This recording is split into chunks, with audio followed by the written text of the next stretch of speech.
like a short and sweet video, like maybe about 20 minutes. I plan to read 2 stories tonight. Also, if you see my face, I'm not really looking to edit those out anymore. I'm not doing like an official face reveal right now or anything, but like I said, I'm coming down from a migraine and trying to edit out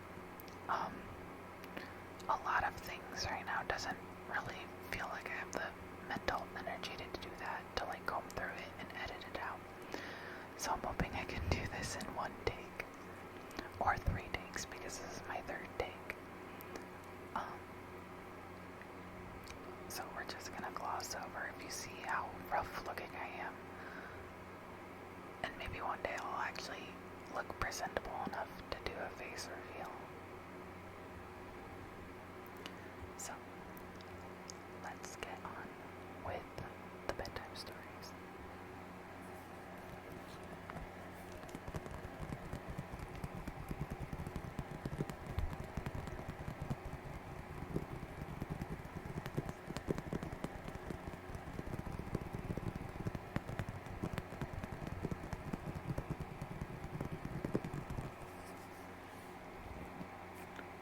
Tales of Peter Rabbit and his friends.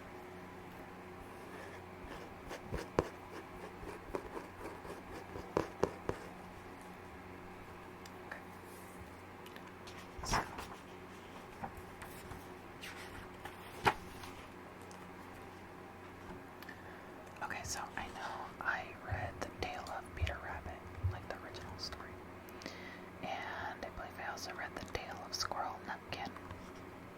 So I think tonight we're going to read the story of Miss Moppet and The Tale of Tom Kitten.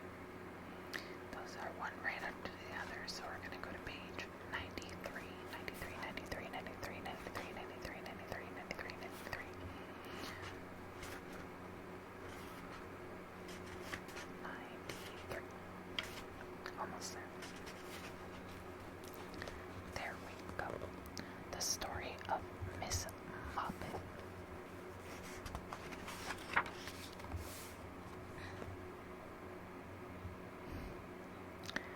I already need to change some words. Okay. This is a kitten called Miss Moppet. She thinks she has heard a mouse. This is the mouse peeping out behind the cupboard and making fun of Miss Moppet. He is not afraid of a kitten. This is Miss Moppet jumping just too late. She misses the mouse and hits her own head. She thinks it is a very hard cupboard. The mouse watches Miss Moppet from the top of the cupboard. Miss Moppet ties up her head in a duster and sits before the fire. That sounds really dangerous. I don't know why she would do that.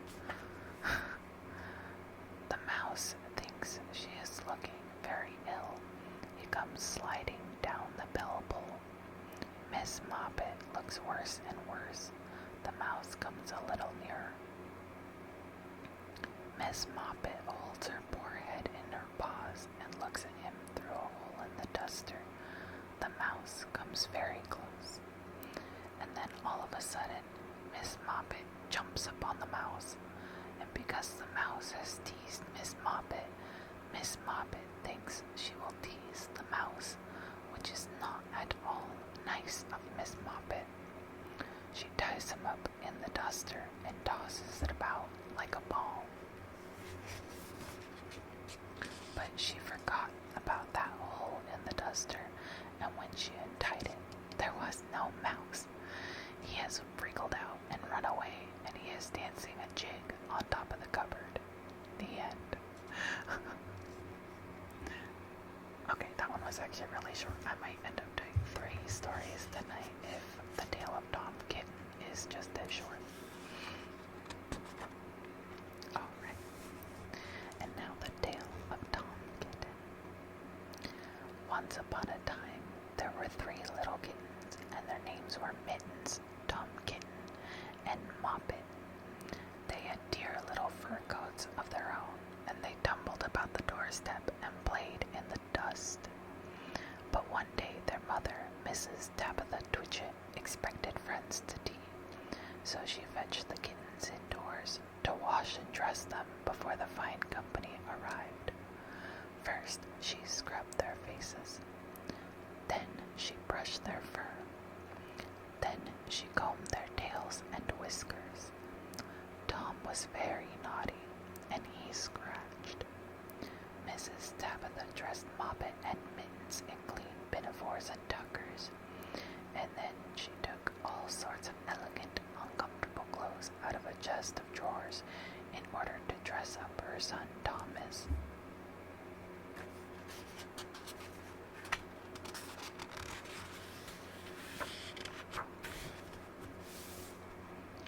Tom Kitten was very fat, and he had grown. Several buttons burst off. His mother sewed them on again. When the 3 kittens were ready, Mrs. Tabitha unwisely turned them out to the garden to be out of the way while she made hot buttered toast. Now keep your frocks clean, children. You must walk on your hind legs. Keep away from the dirty ash pit, and from Sally Henny Penny, and from the pigsty and the puddle ducks. Moppet and Mittens walked down the garden path unsteadily. Presently they trod upon their pinafores and fell on their noses. When they stood up, there were several green smears. Let us climb up the rockery. Sorry, I felt like I couldn't read that word for a second. And sit on the garden wall. They turned their pinafores back to front and went up with a skip and a jump. Moppet's white tucker fell down into the road. Tom Kitten was quite unable to jump when walking upon his hind legs in trousers.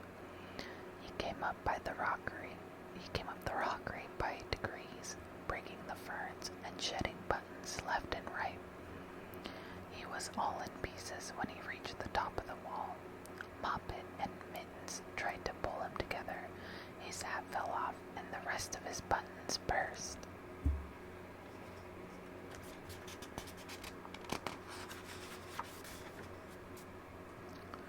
While they were in difficulties, there was a pit-pat, paddle-pat, and the 3 puddle ducks came along the hard high road, marching one behind the other and doing the goose step. Pit-pat, paddle-pat, pit-pat, waddle-pat. They stopped and stood in a row and stared up at the kittens. They had very small eyes and looked surprised. Then the 2 duck birds, Rebecca and Jemima Puddle Duck, picked up the hat and tucker and put them on. Mittens laughed so that she fell off the wall. Moppet and Tom descended after her.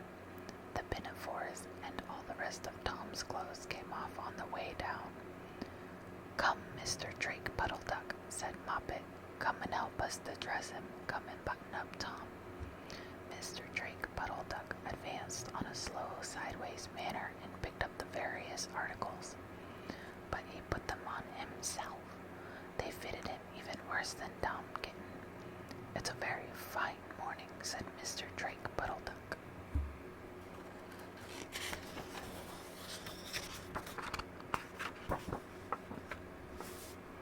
And he and Jemima and Rebecca Puddle Duck set off up the road, keeping step, pit-pat, paddle-pat, pit-pat, waddle-pat. Then Tabitha Twitchit came down the garden and found her kittens on the wall with no clothes on. She pulled them off the wall, disciplined them, and took them back to the house. Yeah, I did change a word there. "My friends will arrive in a minute, and you are not fit to be seen. I am affronted," said Mrs. Tabitha Twitchit. She sent them upstairs, and I am sorry to say she told her friends that they were in bed with the measles, which was not true. Quite the contrary, they were not in bed, not in the least. Somehow there were very extraordinary noises overhead which disturbed the dignity and repose of the tea party, and I think that someday I shall have to make another larger book to tell you more about Tom Kitten.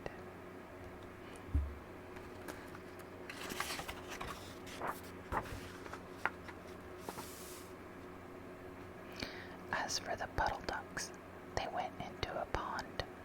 The clothes all came off directly because there were no buttons. And Mr. Drake, Puddle Duck, and Jemima and Rebecca have been looking for them ever since. The end. That's funny. Alright, I think I can do one more if this is at least slightly long. Because Moppet and Tom Kitten's stories were kind of short. So, I think I'll read the Roly-Poly Pudding. Let's see. Oh. This one's really sad. There's a, in remembrance of, no, on this one it says in remembrance of Sammy, the intelligent pink-eyed representative of a persecuted but irrepressible race, an affectionate little friend, and most accomplished thief. Alright, let's see. Once upon a time, there was an old cat called Mrs. Tabitha Twitchit, who was an anxious parent. She used to lose her kittens continually, and whenever they were lost, they were always in mischief. On baking day, she determined to shut them up in a cupboard. She caught Moppet and Mittens, but she could not find Tom. Mrs. Tabitha went up and down all over the house, mewing for Tom Kitten. She looked in the pantry under the staircase, and she searched the best spare bedroom. That was all covered up with dust sheets.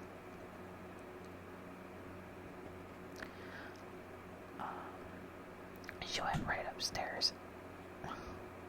She went right upstairs and looked into the attic, but she could not find him anywhere. It was an old, old house full of cupboards and passages. Some of the walls were 4 feet thick, and there used to be queer noises inside them, as if there might be a little secret staircase. Certainly, there were odd little jagged doorways in the wainscot, and things disappeared at night, especially cheese and bacon. Sorry, that's just me coming out for a little midnight snack. Mrs. Tabitha became more and more distracted and mewed dreadfully. While their mother was searching the house, Moppet and Mittens had gotten into mischief. The cupboard door was not locked, so they pushed it open and came out. They went straight to the dough, which was set to rise in a pan before the fire. They patted it with their little soft paws. "Shall we make dear little muffins?" said Mittens to Moppet. But just at that moment, somebody knocked at the front door, and Moppet jumped into the flour barrel in a fright. Mittens ran away to the dairy and hid in an empty jar on the stone shelf where the milk pans stand.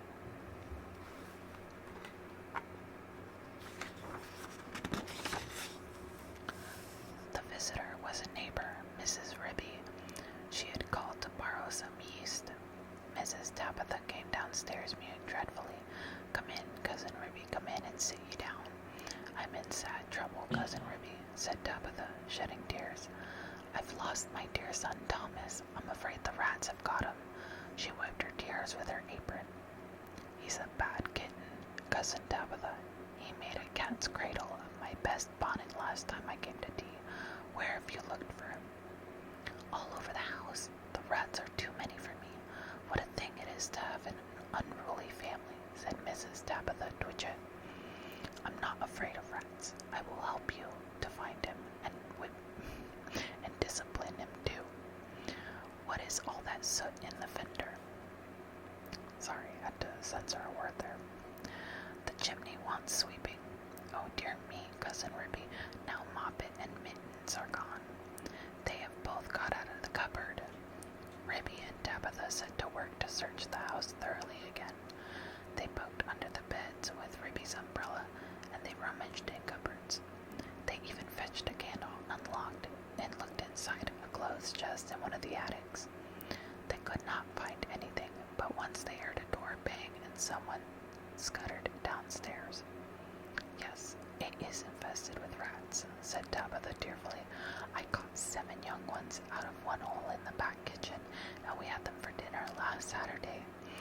once I saw the old father rat, an enormous old rat, Cousin Ribby. I was just going to jump upon him when he showed his yellow teeth at me and whisked down the hole. The rats get upon my nerves, Cousin Ribby, said Tabitha. Ribby and Tabitha searched and searched. They both heard a curious roly-poly noise under the attic floor, but there was nothing to be seen. They returned to the kitchen. Here's one of your kittens at last, said Ribby, dragging Moppet out of the flour barrel.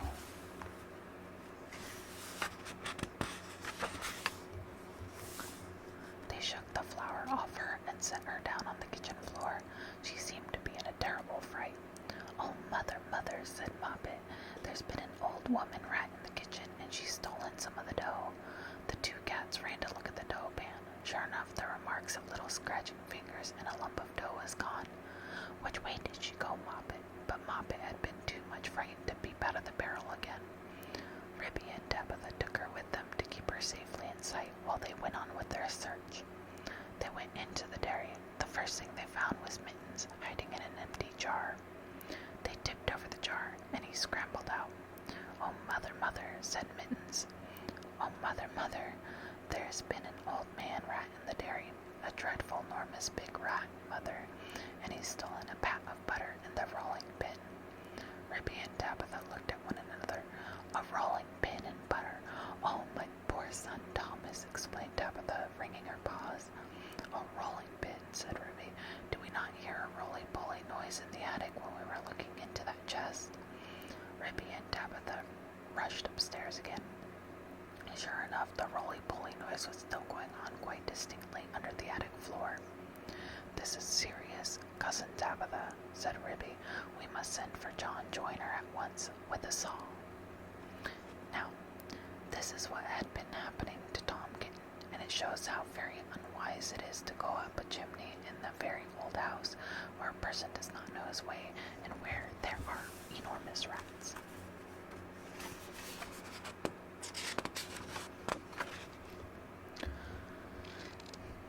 Tom Kitten did not want to be shut up in a cupboard. When he saw what his mother was going to bake, he determined to hide. He looked about for a nice convenient place, and he fixed upon the chimney. The fire had only just been lighted, and it was not hot, but there was a white, choky smoke from the green sticks. Tom Kitten got up on the fender and looked up. It was a big old-fashioned fireplace. The chimney itself was wide enough inside for a man to stand up and walk about, so there was plenty of room for a little tomcat. He jumped right up into the fireplace, balancing himself upon the iron bar where the kettle hangs. Tom Kitten took another big jump off the bar and landed on a ledge high up inside the chimney, knocking down some soot into the fender. Tom Kitten coughed and choked with the smoke. He could hear the sticks beginning to crackle and burn in the fireplace down below. He made up his mind to climb tight to the top and get out on the slates and tried to catch sparrows. I cannot go back. If I slipped, I might fall in the fire and singe my beautiful tail in my little blue jacket. The chimney was a very big old-fashioned one. It was built in the days when people burnt logs of wood upon the hearth. The chimney stack stood up above the roof like a little stone tower, and the daylight shone down from the top under the slanting slates that kept out the rain. Tom Kitten was getting very frightened. He climbed up and up and up. Then he waded sideways through inches of soot. He was like a little sweep himself.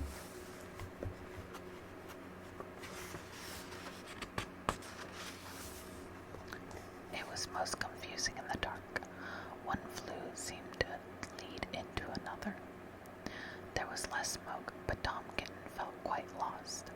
He scrambled up and up, but before he reached the chimney top, he came to a place where somebody had loosened a stone in the wall. There were some mutton bones lying about. This seems funny, said Tom Kitten.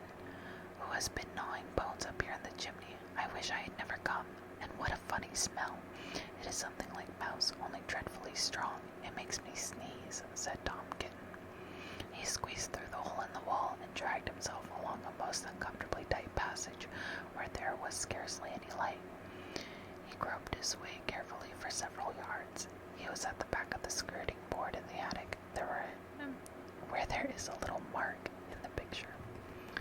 Let me show you.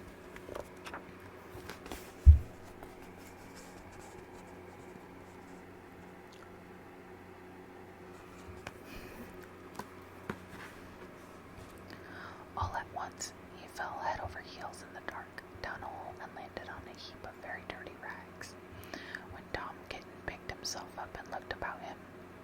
He found himself in a place that he had never seen before, although he had lived all his life in the house.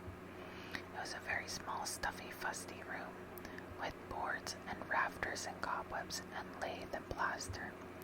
Opposite to him, as far away as he could sit, was an enormous rat. "What do you mean by tumbling into my bed all covered with smuts?" said the rat, chattering his teeth. "Please, sir, the chimney wants sweeping," said poor Tom Kitten. Anna Maria, squeaked the rat. There was a pattering noise, and an old woman rat poked her head round a rafter. My phone's at 10%. I hope it can continue recording until I'm done. Let me see how much I have left. Oh my. Oh my. This is quite a lot. Okay. I will do my very best. Quite a few pages left. Okay. All in a minute, she rushed upon Tom Kitten, and before he knew what was happening, his coat was pulled off and he was rolled up in a bundle and tied with string in very hard knots. Anna Maria did the tying. The old rat watched her and took snuff. When she had finished, they both sat staring at him with their mouths open. "Anna Maria," said the old man rat, whose name was Samuel Whiskers, "Anna Maria, make me a kitten dumpling roly-poly pudding for my dinner. It requires dough and a pat of butter and a rolling pin," said Anna Maria, considering Tom Kitten with her head on one side. "No," said Samuel Whiskers, "make it properly, Anna Maria, with breadcrumbs." "Nonsense, butter and dough," replied Anna Maria. The two rats consulted together for a few minutes and then went away. Samuel Whiskers got through a hole in the wainscot and went boldly down the front staircase to the dairy to get the butter. He did not meet anybody. He made a second journey for the rolling pin. He pushed in front of him with his paws, like a brewer's man trundling a barrel. He could hear Ribby and Tabitha talking, but they were too busy lighting the candle to look into the chest. They did not see him. Anna Maria went down by way of the skirting board in a window shutter to the kitchen to steal the dough. She borrowed a small saucer and scooped the dough with her paws. She did not observe Moppet.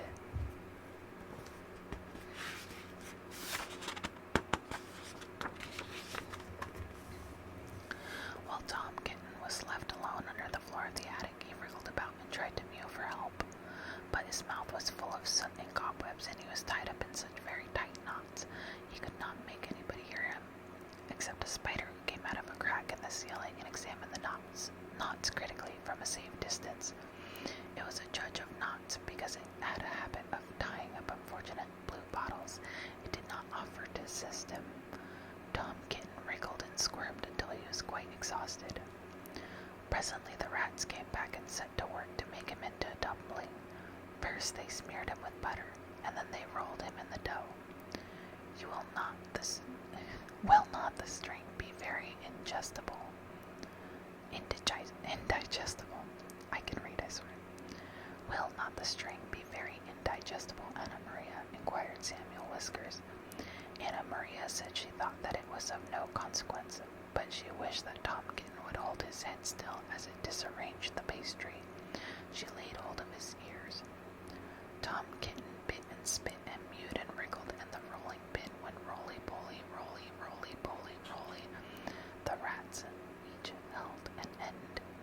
His tail is sticking out. You did not fetch enough dough, Anna Maria. I fetched as much as I could carry, replied Anna Maria. I do not think, said Samuel Whiskers, pausing to take a look at Tom Kitten. I do not think it will be a good pudding. It smells sooty.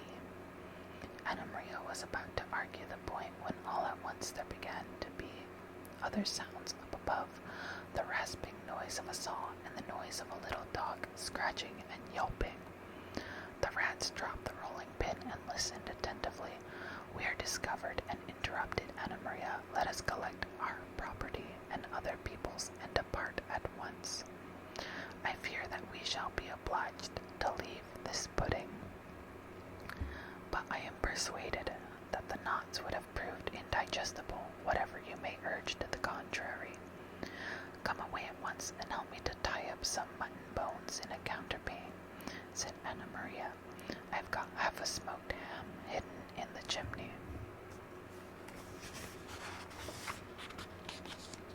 So it happened that by the time John Joyner had got the plank up, there was nobody under the floor except the rolling pin and Tom Kitten in a very dirty dumpling. But there was a strong smell of rats, and John Joyner spent the rest of the morning sniffing and whining and wagging his tail and going round and round with his head in the hole like a gimlet. Then he nailed the plank down again.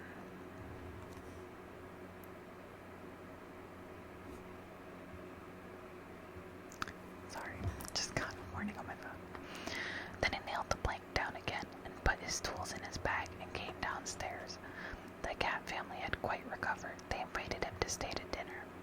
The dumpling had been peeled off Tom Kitten and made separately into a bag pudding, with curds in it to hide the smuts. They had been obliged to put Tom Kitten into a hot bath to get the butter off. John Joyner smelled the pudding, but he regretted that he had not time to stay to dinner because he had just finished making a wheelbarrow for Miss Potter, and she had ordered 2 hen coops. And when I was going to the post late in the afternoon,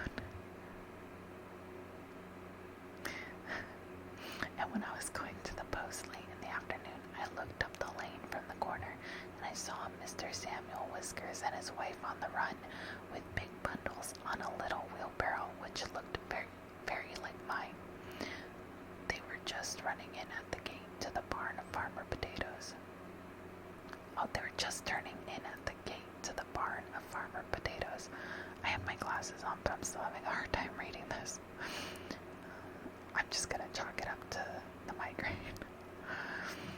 Samuel Whiskers was puffing and out of breath. Anna Maria was still arguing in shrill tones. She seemed to know her way, and she seemed to have a quantity of luggage. I am sure I never gave her a leave to borrow my wheelbarrow. They went into the barn and hauled their parcels with a bit of string to the top of the haymow.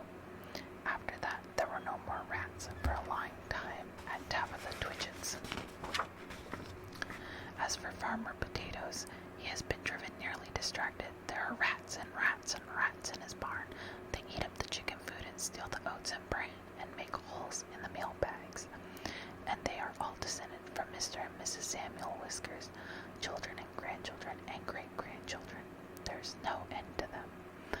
Moppet and Mittens have grown up into very good rat catchers. They go out rat catching in the village, and they find plenty of employment. They charge so much a dozen and earn their living very comfortably. They hang up the rats' tails in a row on the barn door to show how many they have caught, dozens and dozens of them. But Tom Kitten has always been afraid of a rat. He never durst face anything that is bigger than a mouse. The end. Well, I hope you enjoyed this story, as well as the other two.